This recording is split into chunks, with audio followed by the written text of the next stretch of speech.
사적인 관점으로 책과 이야기를 들려드립니다. 사이다 책방. 와 오랜만이란 좀 어색하네요. 네. 왜 이렇게 오래 쉬었죠? 제가 바빠서. 누구 때문이죠? 왜 바쁘셨죠? 누구 때문이죠? 네, 그렇죠. 제가 바빠서 다 이제 뭐 배움도 있고 주식시장도 어려워지고 제 뭐라고? 인생도 힘들어지면서 인생이 주식 그 자체신가요? 네, 아, 힘들어지면서 여러분들 보기에 제 정신이 안 좋아서 달러도 많이 오르고. 네, 좋죠. 매일 울고 있습니다. 난 돈 달러가 없어서 안 좋은데. 나도 달러가 없어서 좋을 것도 없고 나쁠 것도 없어. 달러는 올랐는데 왜 제 주식은 떨어졌죠? 떨어져서 더 기분이 좋으시다고 오케이. 얘기를 들어가지고. 이렇게 슬픈 척 그만. 네. 이제 그만. 자, 오늘은 제가 자유 주제 저희가 하기로 했잖아요. 네, 자유 주제를 맞아요. 맞춰서 제가 평소에 정말 좋아하던 책 한번 소개를 해 보려고 합니다. 오. 평소에 정말 좋아하던 책이 있었어요. 아, 네. 이거 방송 가능한가요? 예. 안 되지 않나? 왜? 평소에 정말 좋아하는 평소에 책이면 안될것 좋아하던 여섯 같은데? 번째 책. 아, 네, 오케이. 앞에 5건은 공개할 수가 없고요. 뭐 그렇게 하세요. 자, 혹시 오늘 책은요, 사실 여기 그림으로 띄워주세요. 네. 호모 사피엔스라는 책인데 혹시 보시거나 들어보신 적 있으신가요?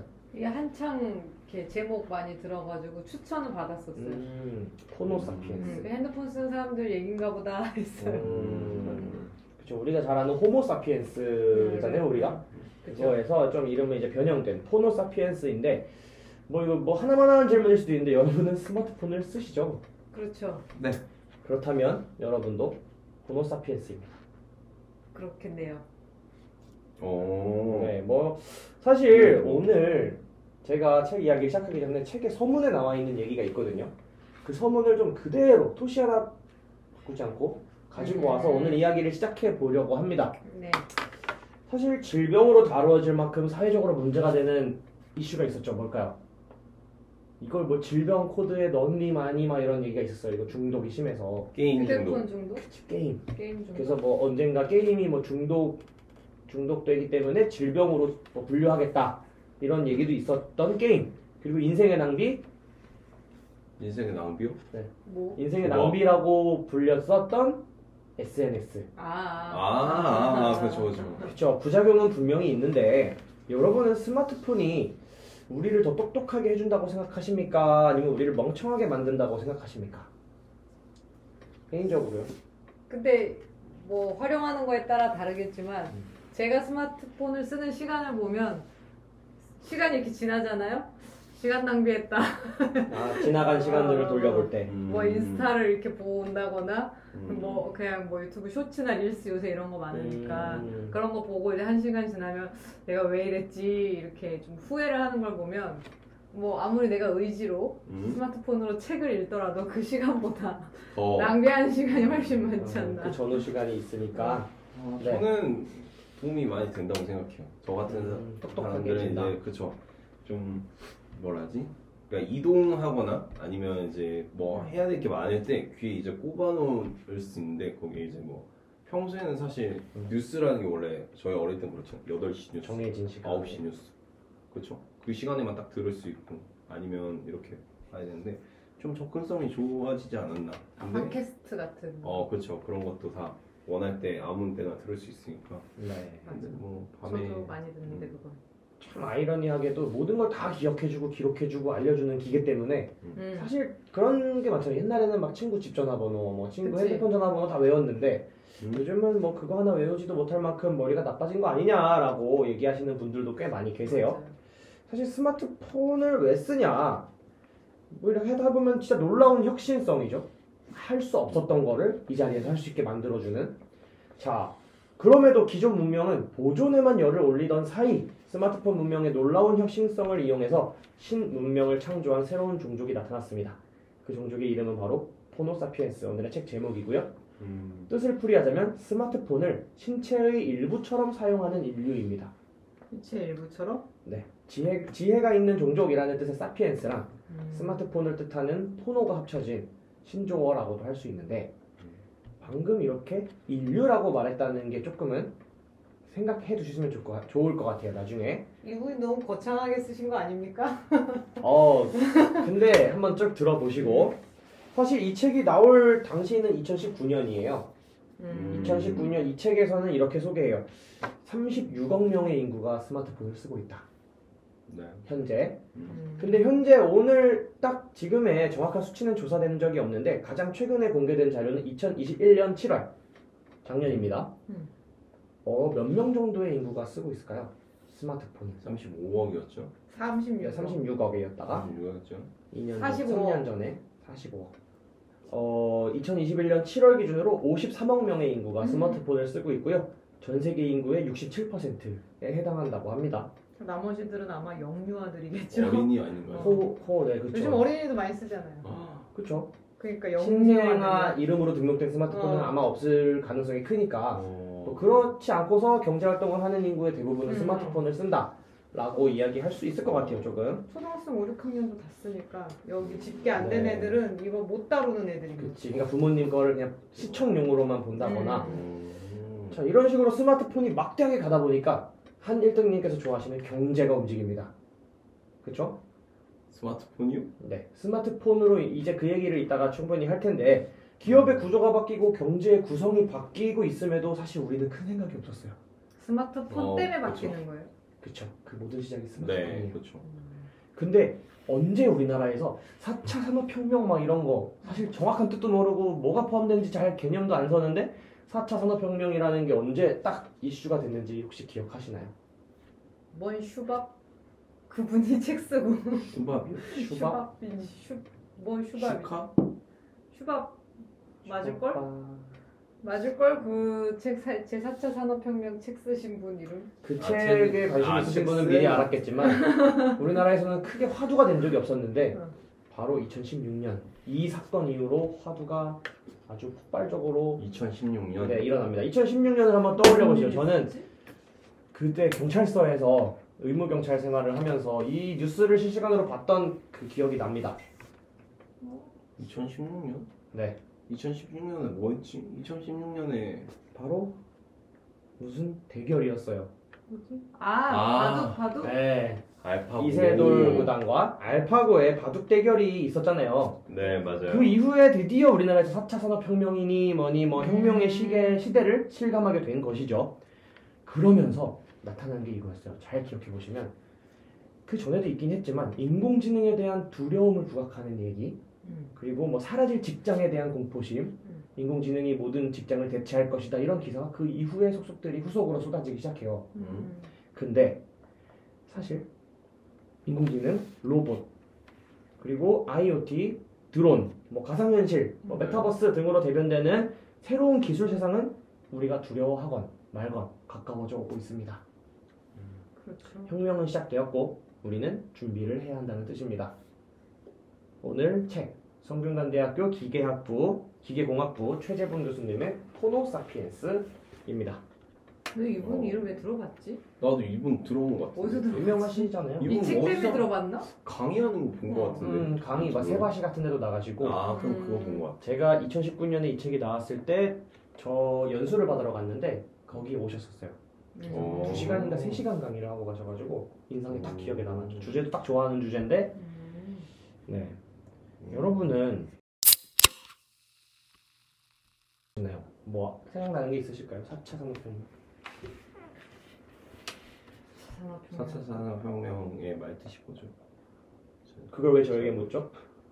정보와 근데 하도 많이 듣는 말이잖아요. 요즘에 뭐 대선 얼마 전에 있었던 거기서도 뭐 그거마다 다 4차 산업혁명 뭐 육성 뭐 하겠다 하는데 뭔가 대단한 게 올 것 같기는 한데 뭔가 눈앞에 가시화된 것도 없고 그래서 사람들이 아직 개발 중인 먼 미래의 기술이구나 라고 하는데 사실 그 모든 기술 이미 다 실현이 낮은 분야에서부터 되고 있어요. 자, 한 가지 질문을 해볼게요. 은행에 언제 마지막으로 가보셨나요? 지점에. 은행이요? 네. 저는 작년 10월 어떤 일 때문에? 퇴출하러. 그쵸. 그런 게 아직은 대면이 필요하죠. 나 올해 대출 그냥 홈뱅킹으로 했는데. 그런 것도 부자라서. 가능하죠. 아 그래요? 부자는 되고 가난한 저 같은 애들은 직접 오라고 하더라고요. 거기가 갑인가 보네요. 널 믿고 빌려주냐? 아, 그치. 신분증이랑 다 들고 와. 기억이 안 나요. 진짜 기억이 안 나. 진짜 몇 년 전인 것 저만 해도 같은데. 진짜 가본 기억이 뭐 ATM에 돈 뽑으러 간 적은 최근까지 있으시죠? 그것도 거의 없지 않나요? ATM에 돈을 뽑을 돈 뽑을 일은 결혼식까지 않으면 그치 뭐 결혼식, 그렇죠. 장례식 뭐 이런 행사. 장례식, 결혼식 아니면 돈 뽑을 일도 없고. 그쵸. 그러니까 저희가 은행을 안 갔는데 이런 특별한 대출이나 뭐 이렇게 내가 사업을 할 때 뭐 하는 게 아닌 이상 벌써 2018년에 이 책에 쓰여진 대로 보면은 2018년에 벌써 은행 거래 건수의 80% 이상은 자동화기기와 인터넷으로만 이루어집니다. 그래서 카카오뱅크가 나왔을 때 막 되게 그쵸. 혁신적이라고. 그때가 아마 2018년일 거예요. 어. 10% 이하의 거래만 지점에서 직접 대면으로 이루어지는 거예요. 그분들도 아마 다 나이 많은 분들 아닐까? 혹은 맞아요. 이렇게 뭔가 특별한 사유가 있는 저 같은 힘없는 서민들. 가난한 사람들 우롱하는 나 돈 많은 줄 이 알잖아. 은행놈들. 나 진짜 돈 많은데. 우리나라에 들어온 한국시티은행은요 2017년에 벌써 127개의 지점이 있었는데요. 네. 그 중에 2017년에만 90개를 폐쇄했습니다. 맞아요. 하긴 그럴 것 같아. 근데 그 뒤로 따라오는 정말 무시할 수 없는 지표죠. 영업이익을 발표했어요. 폐쇄를 90개의 지점을 한 뒤 바로 1년 만에 영업이익 7% 개선을 발표합니다. 되었다고. 인건비가 일단 주니까. 그렇죠. 지점에 대한 뭐 그런 임대료라든지 이런 거 다 줄어들고 그 이후에는 뭐 카카오뱅크, K뱅크, 토스뱅크까지 지점이 아예 그냥 애초에 없는 인터넷 은행이 많이 개설이 되었고 걱정과 우려도 굉장히 많았어요. 기존에. 그렇죠. 하지만 지금 엄청 성공적으로 운영이 되고 있죠. 저 처음에 토스 나왔을 때 안 썼거든요. 뭔가 내 정보 다 빼갈 것 같고 그리고 사실 지점이 없으니까 누가 그치, 문제 생겼을 때 어디 말하면 전화할 되지 때도 없고. 라는 생각을 했죠. 날른다고? 그러니까 지점이나 뭐 이런 게 없잖아. 그럼 내가 누가 책임자인지 사실 가시적으로 딱 보이지 않으니까. 만약에 바지 사장을 걸었다 하면 정말로 그럼 이제 나는 내 돈. 전부 다 그냥 그 땅에 사람한테 앉아서 울기만 해야지. 방법이 가난 없이. 그 사람한테 다 준 거죠 뭐 사실. 자, 이런 은행 넘어가고요. 사실 유통산업은 어떻게 변했을까요? 4차 산업혁명 이야기가 나오고 막 이렇게 발전을 하면서 기술이 온라인 커머스 그쵸. 발달했어요.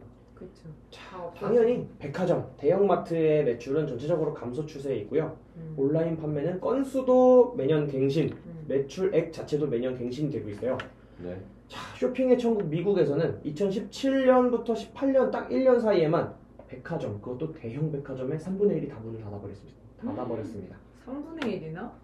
특히 미국의 125년의 전통, 거의 미국 역사의 반을 함께한 전통, 그러니까 미국의 상징이자 유통 혁신의 아이콘인 시어스 백화점이라는 곳이 있어요.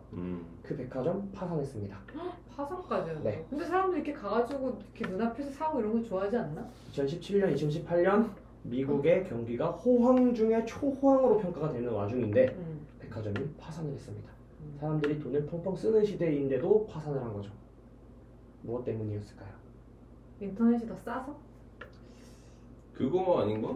이거 보고 아마존? 사잖아. 블랙 프라이데이. 블랙 프라이데이는 오프라인에서도 많이 하잖아요. 뭐 이유는 하나밖에 없죠. 그렇죠. 온라인 온라인 쇼핑몰의 성장. 사람을 뺏겨서 이거 보고 어떻게 하냐면 원래 처음에 온라인 쇼핑몰이랑 똑같은 제품을 팔았을 때 입어보고 지금도 그렇잖아요. 태그를 못 찍게 해요. 뗄 때. 무슨 말인지 알아요? 그러니까 박사님이 옷을 입어보잖아요. 여자 모피를 입었어. 그럼 안에 택이 있을 거 아니에요. 택 안에 제품 번호가 다 있어요. 그러면 그걸 찍어. 그럼 이 브랜드에 이 택 내가 사진 찍어놨잖아. 그럼 집에 가서 검색하면 무조건 10% 20%는 싸지. 그거 못 찍게 한다고? 못 찍게 하죠. 사진을? 찍으시면 안 돼요. 다 이렇게 말해요. 찍으면.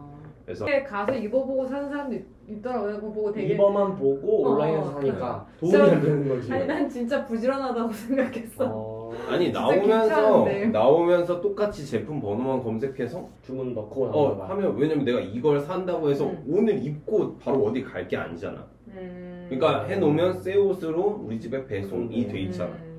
오히려 그렇긴 한데 사실 저도 귀찮긴 하네. 뭐 주말 같은 때 꼭 사고 싶으면 그냥 사기도 해요. 큰 차이만 안 나면. 근데 근데 뭐 20-30% 그치, 차이가 사실 나면 그치. 나는 인터넷에서 봤는데 15만 원짜리야. 근데 여기서 살려고 보니까 40만 원 정도 돼요. 그러면 여기서 안 사지. 그치. 하긴. 근데 인터넷에서 38만 원이고 여기서 뭐 한 2만 원이야. 사고 말다. 4만 원 차이지. 얼마 차이 안 나면 그냥 사죠. 남에 있는 거 빨리.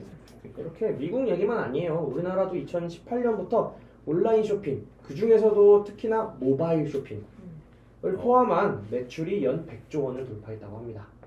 저 이제는 같은 사람들은 이거 되게 좋아해요. 온라인 매장 가서 쇼핑. 못 사는 사람들. 음. 옷도 못 입어보고. 나도 좀 그런 게 있는데. 그래가지고. 어쩐지 아까도 매일 내역을 보여주는데 쇼핑몰이 있더라고요. 많이 뭐 사지. 주문하셨습니다. 이용 내역 감사합니다. 무슨 가입 축하 쿠폰도 오고 그래서 다양한 분야로 나가시는군요. 이분 아직 그 미국인의 그 소비 마인드를 버리지 못했구나. 가서 못 사요. 부끄러워요. 좀 부담이 되더라고. 맞아, 사줘야 될 것 같잖아. 맞아. 가서 입으면 사야 될 것 같잖아. 자, 한번 넘어가 볼게요. 벌써 두 개 다뤘어요. 은행 산업 그리고 온라인 쇼핑 산업. 자, 그 다음은 방송 산업인데요. 방송사의 주수입원이 뭘까요? 광고요. 광고. 네. 광고를 붙이기 위해서 엄청나게 노력을 하잖아요. 또 피크 시간대에. 그렇죠. 자, 지상파 광고 시장은 지난 10년 사이에 얼마가 줄었을까요? 준 건 맞아요. 한 10년 사이에? 50%? 우리나라? 아니야, 50%. 우리나라요. 난 90% 이상일 것 같은데? 80%, 90%. 한 50%가 줄었습니다. 그것밖에 안 줄었어. 근데 실제로 아쉬워? 50%밖에 아니, 안 줄어. TV를 줄었어요. 보는 사람 네. 10년 전에 우리 볼 거 얼마나 많았어. 런닝맨 봐야지. 무한도전 봐야지. 그래. 그래, 그런 거 주말 프로그램 드라마 많았어. 봐야지. 주말 드라마 봐야지. 뭐 그 태양 사신기 뭐 이런 것도 있었고. 근데 이런 게 실제로 방송사에서 안일하게 생각을 하는 거예요. 방송사에서 어떻게 했냐면 매년 5%씩 우리의 광고 매출이 올라갈 거야 라고 하면서 운영 5개년 회사 계획을 세운 거예요. 근데 그때부터 시장이 매년 줄어. 5% 성장은 뭐야? 주는 거예요. 그렇지. 줄다 보니까 회사가 어떻게 될까요? 어려웠죠. 망하게 되죠.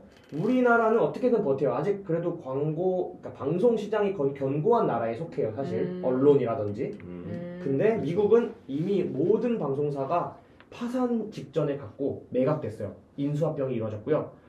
우리가 진짜 바다 건너 있는데도 알만한 유명한 이름의 방송사들 있죠. CNBC. 뭐 그런 방송사들, 거대 신문사들 이미 파산됐거나 주인이 바뀐 상태입니다. 이름은 내걸었지만.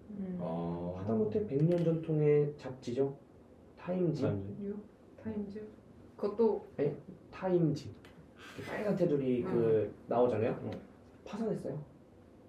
그냥? 응. 그럼 이제 안 나와요? 인수당했죠. 그렇죠. 누가 하고 있을 거예요. 근데 우리도 뭐 이미 KBS와 같은 지상파 방송 시청 시간보다 유튜브의 누적 시청 시간이 훨씬 비교할 수 없을 만큼 많고 광고 이익도 상상할 수가 없을 정도로 차이가 나죠. 이런 상황에서 시청료를 어디다 내야 될지 모르겠네요. OTT 서비스 이것도 많이 보지 않나요? 그렇죠. 그런 거기도 거 뺏겼죠. 그렇죠. 방송을 우리는 이제 기다려서 보지 않는다는 거예요. 내가 원할 때 좀 늦게 보더라도 그래. 이 모든 현상의 원인 무엇일까요? 인터넷은 옛날부터 있었잖아요. 2001년에도 인터넷 했었던 것 같은데. 모든 현상이 핸드폰인가요? 네, 스마트폰 때문입니다. 들고 다니면서 볼 수 있으니까 정확히 멋있어서 말하면 보니까. 스마트폰을 장착한 인류의 소비 방식이 변해져 버린 거예요. 문화를 방식? 소비하는 방식, 그리고 돈을 소비하는 방식, 그리고 금융에 접하는 방식이 변해버린 거예요. 근데 잘 생각해 보세요. 그 어느 학교에서 지금까지 다니면서 아니면은 뭐 아이들을 만나면서 아니면 교육기관에서 방송에서 책에서 스마트폰을 여러분 쓰세요 막 이렇게 교육하고 계몽하는 거 없었잖아요. 이거 쓰지 말라 그러지. 말라고 했으면 말라 많이 했지. 쓰지 말라고 잘 하죠. 쓰세요. 이거 빨리 이게 뭐야 더 좋은 걸로 바꾸시고 뭐 하세요. 이렇게 어떻게 안 하잖아요. 근데 그 많은 전 세계의 몇십 %에 달하는 인구가 스스로 선택해서 그 어려운 걸 굳이 배우고 쓰고 있어요. 이런 자발적 선택에 의한 변화를 우리가 사회학적으로 뭐라고 부릅니까? 진화라고 부릅니다. 그걸 진화라 그래요? 호모사피엔스는 호모사피엔스의 진화된 형태다라는 주장이 여기서 나오는 거예요. 진화의 가장 무서운 점은 뭘까요? 한 번 진화가 시작되면 돌이킬 수 없다? 네, 역변은 없다. 그리고 이게 좋은지 나쁜지 판단할 수 없다 그러던데. 그쵸. 이미 진화가 거기에 진보가 들어오면 아니라고. 네. 그렇죠. 그건 나의 어쨌든 그거랑은 다른 거니까 바꾸는 걸로 의지든 바꾸는 그거나. 거니까. 이러한 사회 흐름으로 볼 때 스마트폰 문명은 더욱 거세질 건 분명하고요. 절대 사그라들진 않을 겁니다. 뭔가 다른 게 나오기 전까지는. 미래 사회는 정해져 있었어요. 자, 이런 좀 생각해 볼 만한 게 있는데 옛날에 신문 보셨나요? 혹시 집에? 직접 보진 않아도 집에 뭐 신문이 배달 오거나 신문이 오죠. 저도 왔었는데 옛날 모든 집에서 종이신문을 하나씩은 2개 이상을 보던 때 네. 2007년에만 해도 되게 최근은 아니지만 어쨌든 우리한테는 느낌이 멀진 않지. 멀지 않잖아요. 그때만 해도 전체 가구, 우리 대한민국의 전체 가구죠. 유료 종이신문 구독률이 73%였어요. 2007년에요? 네. 그때 제가 중학교 막 이럴 때만 해도 뉴스 그 신문이 막 왔던 거 기억나거든요. 이거 뭘 주잖아요, 자꾸. 맞아, 우유, 뭐 우유 자전거 주고, 주고. 맞아, 그래서 맞아. 그냥 받아요. 근데 거꾸로 생각하면 이런 거예요. 우리나라 73%의 국민들은 아침에 신문이 띵동하고 배달이 되면 같은 시간대에 모두 같은 내용을 읽고 생각을 복제하는 나라. 매일 같이 유사한 생각들을 머릿속에 복제하던 나라였어요. 근데 사실 그래서 언론의 힘이 막강했던 거예요. 그러네. 다양한 생각을 주지 않고 뭐 출판사, 그러네. 신문사마다도 논조는 다르겠지만 비슷하잖아요. 그렇죠. 다른 사건이 비슷하겠죠. 뭐 좋은 거라면 대중의식이 견고하다라고 볼 수도 있어요. 사실은 함께하는. 근데 이게 학습 이론 중에 복제 이론이라고 하실지 모르겠네요. 모르겠어요. 이런 거 아이들이 학습하는 이론 중에 부모가 이렇게 하는 걸 똑같이 따라하고 뭐 누군가가 모델링 해서 한다는 학습 이론인데 스마트폰 이후로는 이거는 힘을 얻기가 힘들죠. 그렇죠. 각자 관심 내가 원하는 건 내가 찾아본다. 어... 네, 스마트폰을 손에 든 인류는 정보 선택권이 나한테 있다는 걸 깨달았어요. 내 손끝에서 뭐 내가 배우고 싶은 건 결정된다. 따라 정보를 보는 방식도 진화했어요. 뇌는요, 즐거움을 주는 정보만 쫓아갑니다. 쾌락? 분야가 어떻게 됐든. 그게 진화의 방향인 거예요. 자기가 좋아하는 정보를 복제하게 되는 거예요. 대박. 모든 사람의 생각은 1000명이 있으면 1000개로 나눠지고 개인화돼요. 근데 이게 그래서 버블 효과라고 해서 자기가 보던 게 계속 나오잖아요. 맞아요. 그 안에서만 갇혀 있는 거지. 그쵸. 알고리즘이라고 부르는. 그래. 혹시 뭐 주로 어디에 갇혀 계시나요? 그것만 열면 그놈의 난 세상 뭐가 모든 나와? 사람들이 다 주식하고 부동산 하는 줄 알아. 그러니까. 주식은 하나도 안 떠요. 아 그래? 아니 왜 그 얘기 하잖아요. 내 주변에 예를 들어서 박근혜 찍은 사람 아무도 없는데 박근혜 누가 찍었냐고. 그런 비슷한 거지. SNS도 뭐 페이스북 옛날에 할 때 보면 뉴스 뜨는 거 보면은 내 생각이랑 비슷한 것만 뜨니까 맞아요. 세상 사람들이 다 그렇다고 생각을 하는 거야. 근데 참 버블에 갇혀 있어. 그쵸. 무서운 것 같아. 사실. 내가 계속 갇혀 있을게. 이렇게 누가 이렇게 터뜨려 드릴 때까지. 자, 정보 선택권을 가진 인류가 어쨌든 권력이 됐잖아요. 주요 흐름이 됐으니 선택받지 못하면 생존할 수 없다는 새로운 기준이 생겨난 겁니다. 네. 자, 우리나라는 사실 그 세대 간의 좀 갈등이 심한 나라라 볼 수 있잖아요. 아닌가요? 네 맞아요. 사실 그거 아시나요? 요즘 MZ세대? MZ라 하면 옛날 사람인 거 아시죠? 그럼 뭐라 해야 돼? MZ세대. 아 Z라고 하면 안 되는 거야? 네. MG. 그거는 이제 1980년대 초반부터 2000년대까지 초반에 태어난 M세대, 사실 밀레니엄 세대와 Z세대라고 하는 그 이후 출생자들을 통칭해서 부르는 말인데 그 전에 무엇이었을까요? 60년대 중반에서 70년대 한 후반까지 태어나신 분들. 뭐 X세대, Y세대 뭐 이런 X세대입니다. X세대요? 네. 그러면 그 전으로 가볼게요. 1955년부터 1963년에 태어난 세대를 부르는 말이 있어요. 전쟁 세대. 신세대. 비슷해. 전쟁 세대인데 전후에 이제 폭증하기 시작했다 해가지고 베이비붐 세대. 네, 아, 베이비붐 세대라고 부릅니다. 자, 이 중에서 우리는 기성세대라는 말을 할 때 베이비붐 그리고 X세대를 통칭하는 말이에요. 이때 이분들의 스마트폰의 목적은 통화가 주된 목적인 전화기예요. 이 베이비붐 그쵸. 세대에게 와 베이비붐과 X세대에게는 X세대 합쳐서 이거는 전화기야. 전화기인데 그러니까 여기 안에 뭐 뉴스 앱이 있고 검색 앱이 있고 메신저 앱, 이메일 앱 정도만 내가 잘 써도 진짜 훌륭한 거야. 이거는. 그치. 전화기인데. 카톡만 잘 써. 나도 그 정도 쓰는데 여기 전화기인데. 아니 뱅킹 하잖아. 아 이분들도 하긴 하는데 자 이게 전제가 전화기인데 그게 되는 거나 근데 그런 스마트폰을 가지고 이 전화기를 가지고 게임을 해? 난리가 나는 거예요. 게임을 하다니 젊은 세대의 문명은 되게 이질적이고 안 좋아 보이는 현상이 생각이 드는 거죠. 그렇죠. 왜? 전화기잖아. 전화를 해야지. 맨날 전화는 안 하고 붙잡고 있어. 게임만 해. 자, 일하고 공부해야 되는 젊은 세대들이 이제 게임에 중독되면 어떡하지? 할 일 못하면은 문제가 되잖아요, 자꾸. 그렇지. 그게 기사화되거나 하는 거예요, 자꾸. 그러면서 사회적 문제로서 다뤄지고 비판하면서 스마트폰 부작용이 엄청 부각이 된 거예요. 스마트폰의 출시 초기부터. 그 왜? 나이 많은 세대들의 시선에서 동의하세요? 그러니까 스마트폰에 대해서요? 그러니까 그분들께서 이거를 걱정하는 거. 저는 근데 게임에 대해서 예전에 그랬잖아요. 게임을 갑자기 다 끄고 이거 보시는 사람들이 이렇게 분노하고 있습니다. 하고 있잖아요. 똑같은 거라고 생각해요. 세상이 바뀌었고 문화고 그때는 공기놀이 하고 오징어 게임에서 보는 뭐 윷놀이 하고 자치기 했으면 이제는 모바일 게임 하고 그걸 자연스럽게 이해해줘야 되는데 세대 게임이라는 어떤 형태가 변해간 거지. 옛날에도 놀이를 똑같이 했는데 그쵸. 약간 조금 인식에 받아들여지는 그런 정도의 차이다. 그렇지. 자, 사실 뭐 저도 자연스러운 현상이라고 봐요. 왜냐면은 이건 좀 합의가 안 될 수도 있는데 스스로를 사회의 주인공이라고 생각하는 기성세대들이 자신들은 배우기 쉽지 않은 어떤 디지털 기기가 등장했잖아요. 그렇죠. 그러니까 편리함을 즐기려는 생각이 먼저 들기보다는 부작용을 문제 삼게 되는 거죠.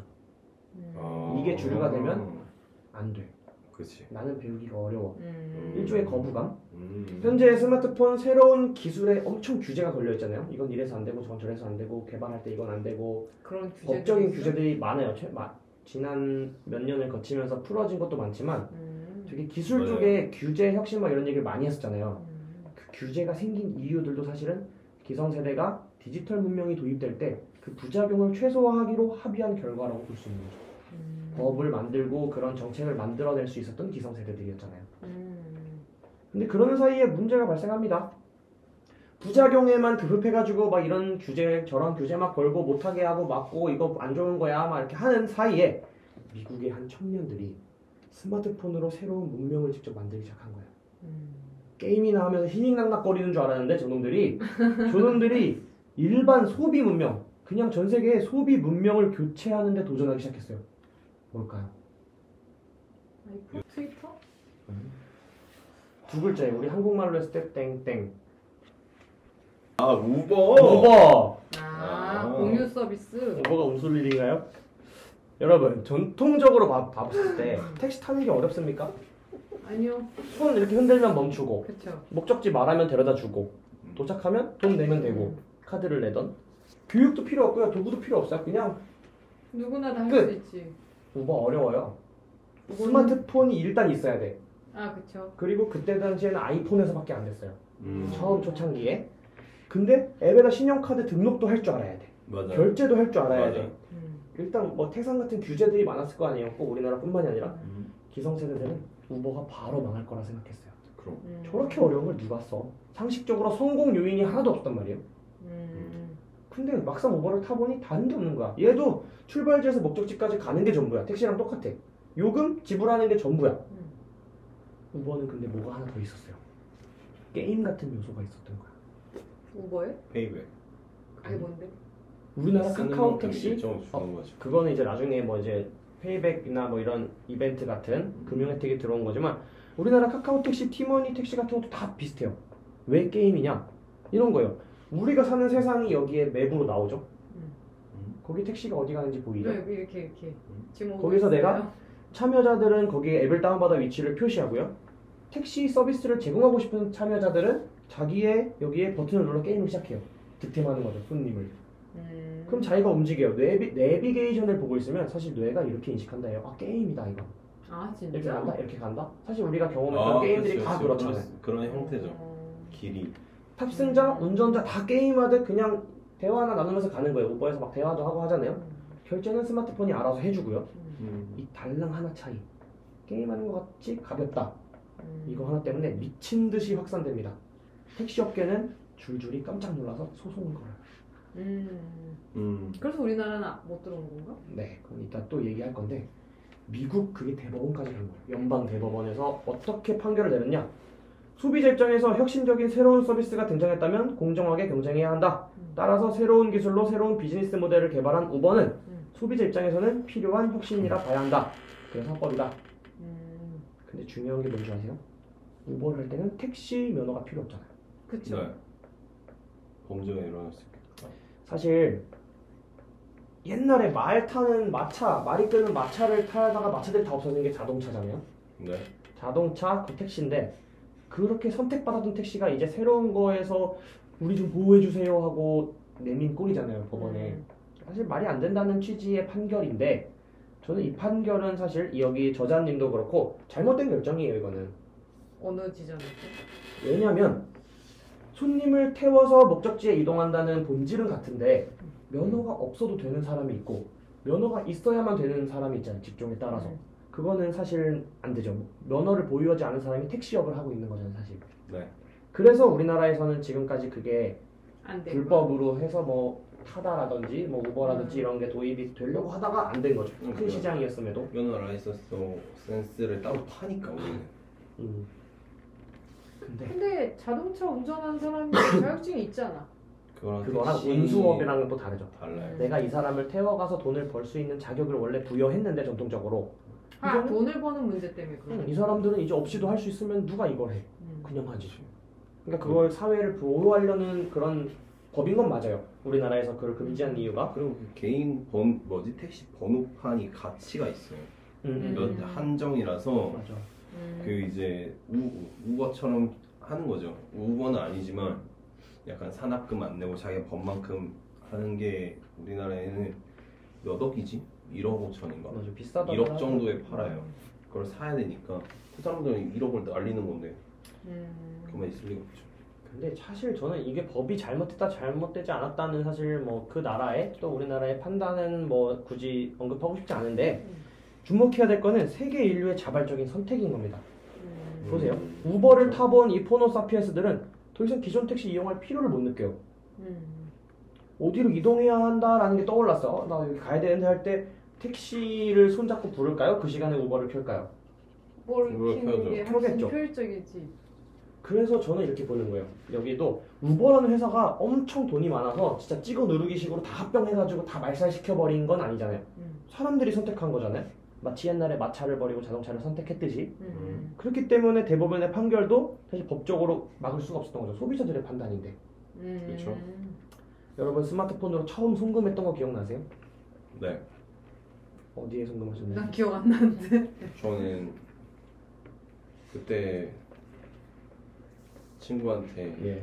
네 빌렸던 돈을 갚았던 것 같아요. 아, 사실 그때 첫 번째 아우 영 찝찝하네. 아무렴 돈을 보내는 건 은행에 가서 해야지. 다시는 못하겠어. 이거 뭐 진짜 가는지도 모르겠고 하셨나요? 아니면 오씨 완전 편해 이러면서 송금이라는 걸 떠올릴 때마다 이제는 은행보다는 앱이 먼저 떠오르셨나요? 앱이 먼저 떠오르죠. 그다음부터. 그쵸.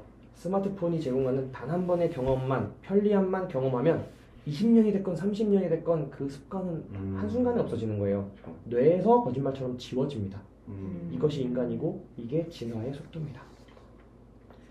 자, 올해 이번 화를 마무리하면서 제가 한마디만 덧붙이고 마무리하겠습니다. 호모사피엔스는 세대 개념이 달라요. 지금까지 제가 무심코 그냥 무슨 X세대 뭐 무슨 세대 막 했잖아요. 옛날에는 무슨 세대 무슨 제너레이션이라 불렀잖아요. 지금처럼 밀레니엄 세대 뭐 Z세대. 근데 호모사피엔스는 무슨 제너레이션이 아니에요. 인류. 그쵸. 인류 종으로 구분되고 있잖아요. 신인류. 사피엔스의 진화된 모습으로 파악하는 거예요. 그만큼 이 신인류는요 기존의 몇 세대랑은 다르게 두드러지게 구분되는 새로운 종족으로 볼만하다. 이러한 변화상을 이라고 감히 말씀드릴 수 있을 것 같습니다. 어떻게 생각하시나요? 그러면 Z세대나 이런 친구들은? 제 생각에는 사실 MZ세대, MZ세대는 사실 포노사피엔스라고 부를 수 있을 것 같아요. 그 과정에 있는 거고 사실 태어나자마자 스마트폰이 개발되어 있었던 지금의 초등학생들은 확실하게 이거죠. 배움의 속도나 배움의 방향 자체가 우리랑 다르잖아요. 저는 이렇게 생각을 하고 사실 이로 인해서 온 엄청나게 경제적인 뒷받침되는 증거들이 많이 있어요. 그거를 다음 시간에 자세히 한번 경제 이야기로 풀어나가 보려고 합니다. 좋아하시는 경제 이야기. 좋아요. 우리 그러고 보니 이름 소개도 안 했어. 네, 제 프로입니다. 나 뭐였지? 박박사였나? 박사. 박사였어? 네. 박사입니다. 네, 한 1등입니다. 이걸 끝날 때 하는 거 너무 이상해. 그냥 해. 끝날 때라도 소개해 주는 게 어디냐. 맞아. 이런. 한 1등입니다. 네. 네, 그럼 우리 한 1등님 좋아하시는 경제 이야기. 다음 시간에 돌아오도록 하겠습니다. 그럼 안녕. 안녕.